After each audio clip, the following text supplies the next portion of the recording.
Lorsqu'un virus ou une bactérie a réussi à franchir la première barrière de défense de l'organisme, qu'on appelle la réaction innée, une deuxième ligne se met en action. C'est l'immunité adaptative. Ce deuxième bouclier protecteur fait appel à des globules blancs spécifiques aux vertébrés, les lymphocytes. Les lymphocytes sont des cellules très spécialisées, capables de s'opposer à un antigène agresseur et un seul.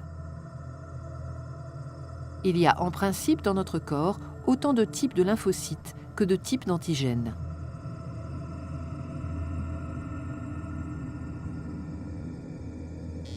Lorsqu'un antigène agresseur a réussi à franchir la première barrière de défense de l'organisme, ces lymphocytes se mobilisent et quand ils reconnaissent la nature et l'identité de l'intrus, ils s'activent.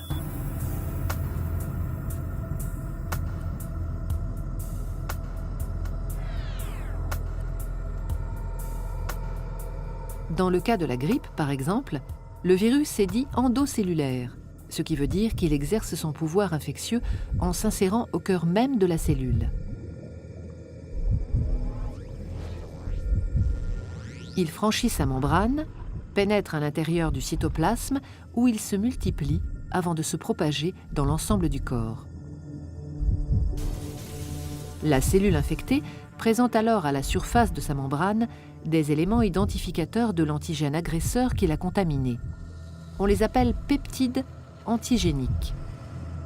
La cellule est à partir de ce moment-là considérée comme étrangère à l'organisme. Contre ces antigènes se logeant au cœur des cellules, la réponse de l'immunité adaptative est dite à médiation cellulaire. Tout commence lors de la réaction inflammatoire. À ce moment-là, certaines cellules immunitaires, les cellules présentatrices d'antigènes qui ont été les premières à entrer en contact avec l'antigène agresseur, captent son identité et la présentent à leur surface. Les cellules dendritiques exposent le peptide de l'antigène. Jouant un rôle de messager, ces cellules présentatrices d'antigènes, dès lors porteuses du peptide, la fiche d'identité de l'agresseur, migrent vers les ganglions lymphatiques où résident des lymphocytes T4 et T8 dormants. Elles présentent le peptide collecté aux lymphocytes spécialisés dans la réaction à l'antigène présent dans le corps et à celui-là seulement. Une fois le message transmis et le dialogue établi, le lymphocyte T4 concerné est activé. Il va devenir une véritable plaque tournante de la réaction qui va suivre.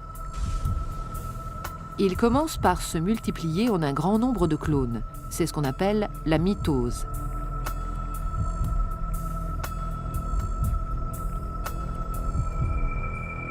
Certains des clones deviennent des LT4 mémoires. D'autres, appelés alors LT helper ou LT auxiliaires, deviennent capables de synthétiser et de sécréter des médiateurs chimiques, des cytokines, nommées interleukines ou lymphokines, qui vont déclencher la réaction des autres lymphocytes.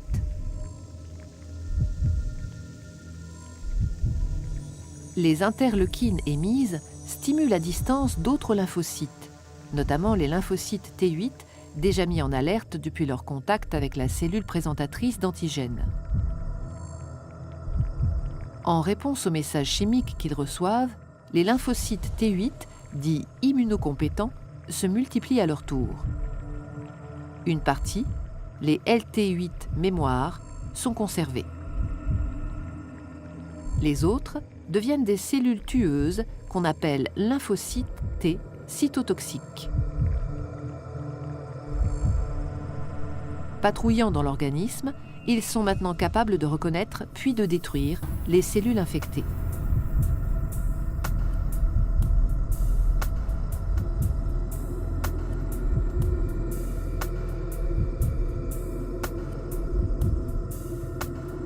Mais d'autres agents infectieux peuvent agir en demeurant à l'extérieur des cellules. C'est le cas du tétanos et du choléra. Contre ces antigènes agresseurs nommés extracellulaires, la réponse adaptative est dite à médiation humorale. Et là, le scénario se déroule d'une toute autre manière. L'identification de l'antigène agresseur est opéré par une catégorie différente de lymphocytes, les lymphocytes B. Dès qu'ils ont identifié leur antigène, les lymphocytes B sont stimulés. Recevant à distance des cytokines, les messages chimiques émis par les lymphocytes T4 helper déjà en alerte, ils se multiplient par mitose. Une partie est encore une fois stockée comme LB mémoire. Les autres clones se transforment en plasmocytes anti-antigènes. Ils produisent alors des anticorps circulants, spécifiquement dirigés contre l'antigène concerné. Ces anticorps circulants sont sécrétés en grande quantité dans le plasma, à raison de 2000 à 5000 à la seconde. Dès qu'ils rencontrent l'antigène agresseur, ils se lient à lui en nombre et forment une sorte de filet qui le neutralise. Toutes les cellules mortes, ainsi que les débris cellulaires résultant de la réponse immunitaire, sont éliminés par les macrophages, les éboueurs du corps humain.